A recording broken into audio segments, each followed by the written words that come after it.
प्रतिभा पर्व 2021-22 हेतु प्राप्तांकों की ग्रेडिंग कैसे करें। जैसे कि हमें पता है कि इस सत्र में जो प्रतिभा पर्व हो रहा है इसमें अंकों में परिवर्तन हुए हैं।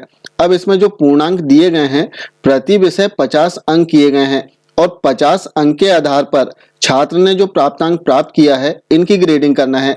साथ ही जैसे प्राथमिक शाला की बात करें कक्षा 1 और 2 के लिए तो 3 विषयों का प्रतिभा पर्व होगा मूल्यांकन, जिसमें 150 अंक पूर्णांक होंगे 3 विषयों के। अब 150 अंकों में छात्र ने जितने अंक प्राप्त किए हैं, जो प्राप्तांक हैं छात्रों के टोटल, इनका भी हमें ग्रेडिंग लिखना होगा। साथ ही कक्षा 3 से 5 में जो पूर्णांक है 4 विषयों का वो 200 अंक होगा। अब 200 अंक में छात्र ने जितने अंक प्राप्त किए हों इसे हमें ग्रेडिंग के रूप में लिखना होगा। अंक प्लस इसकी जो ग्रेडिंग है वो हमें प्रपत्र 1 में फिल करना होता है।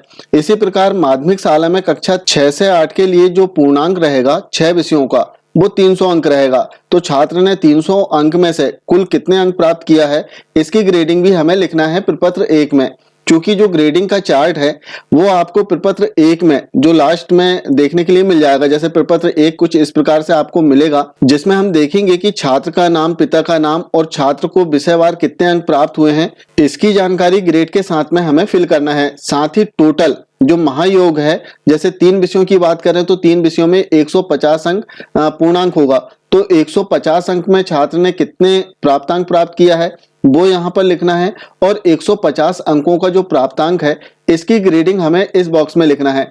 अब ग्रेडिंग का जो चार्ट है प्रपत्र 1 में नीचे दिया जाता है, जिसके आधार पर हमें प्रपत्र 1 फिल करना होता है। लेकिन प्रपत्र 1 में एंट्री करने से पहले छात्रों की जो कॉपियां हैं, जो प्रतिभा पर्व की उत्तर पुस्तिकाएं, जो वर्कशीट प्राप्त हुई हैं, इनकी जांच करना है और जांच करने के उपरांत इनके पूर्णांक हम कॉपियों में लिख देते हैं। तो ज्यादा अच्छा होगा कि जब हम कॉपी चेक करें तो छात्र ने जो प्राप्तांक प्राप्त किया है वो हम लिख दें और उसके साइड में हम छात्र का ग्रेड भी लिख दें। तो इससे जब प्रपत्र 1 हम तैयार करेंगे, जो कुछ इस प्रकार से प्रपत्र 1 हमें प्राप्त होता है, जब इसमें एंट्री करेंगे हम तो सीधे छात्र का नाम, पिता का नाम और विषयवार जो प्राप्तांक है छात्रों के वो फिल करके हम सीधे ग्रेड यहाँ पर फिल कर सकते हैं छात्रों की कॉपियों को चेक करते हुए। तो कॉपी चेक करते समय आप इस ग्रेड चार्ट को अपने पास में रख सकते हैं और इसके आधार पर अब जैसे छात्र ने जैसे 50 अंक की बात करें तो 50 अंक में यदि छात्र ने 35 अंक प्राप्त किया है तो हम 35/50 लिख दें और उसके साइड में इसकी ग्रेड ए लिख सकते हैं।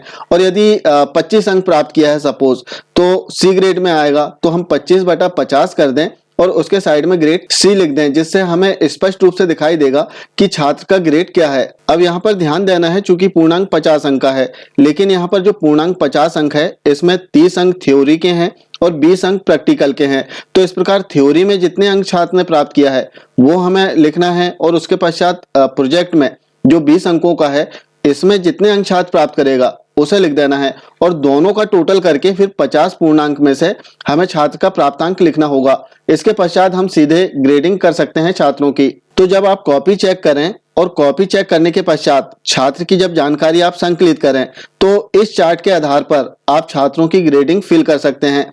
आप जो चार्ट देख रहे हैं इस चार्ट की PDF फाइल आप वीडियो के डिस्क्रिप्शन बॉक्स से डाउनलोड कर सकते हैं। इसमें एक और महत्वपूर्ण बात यदि हम देखें तो जो ई ग्रेड है, ऐसे छात्र जिन्होंने कम अंक प्राप्त किए हैं उन्हें ई ग्रेड में लिखना है और इसके जो पूर्णांक है वो यहाँ पर दिए गए हैं। जैसे 50 अंकों में से यदि छात्र ने 16.5 से कम अंक प्राप्त किया हो तब उसे हम ई ग्रेड में रखेंगे। इसी प्रकार 150 अंक, 200 अंक और 300 अंक जो कि पूर्णांक है, इनमें से कितने अंक प्राप्त करने पर छात्र ई ग्रेड में आएगा वो यहाँ पर दिया गया है। महत्वपूर्ण बात है कि जो प्रपत्र 1 है इस प्रपत्र में हमें छात्रों की, जैसे कोई छात्र एब्सेंट है तो उसके सामने हमें एब्सेंट लिख देना है लाल स्याही से, उसकी ग्रेडिंग नहीं करना है क्योंकि इसमें निर्देश भी दिए गए हैं। जैसे प्रपत्र 1 हम देखें तो प्रपत्र 1 में स्पष्ट रूप से निर्देश दिए गए हैं कि अनुपस्थित बच्चों के नाम के समक्ष लाल स्याही से एब्सेंट अंकित किया जाए तथा उन्हें किसी भी ग्रेड में न जोड़ा जाए।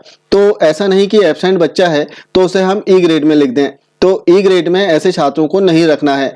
एब्सेंट यदि छात्र है तो केवल एब्सेंट डाल दें। और प्रपत्र 1 के पश्चात हमें प्रपत्र 2 जो कि डाटा एंट्री प्रपत्र है इसे फिल करना होता है।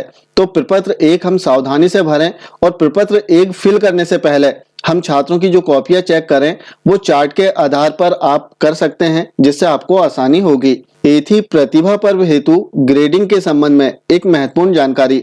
आशा है जानकारी आपको अच्छी लगी होगी। मिलते हैं कुछ इसी प्रकार की जानकारी के साथ में अगले वीडियो में। तब तक के लिए जय हिंद।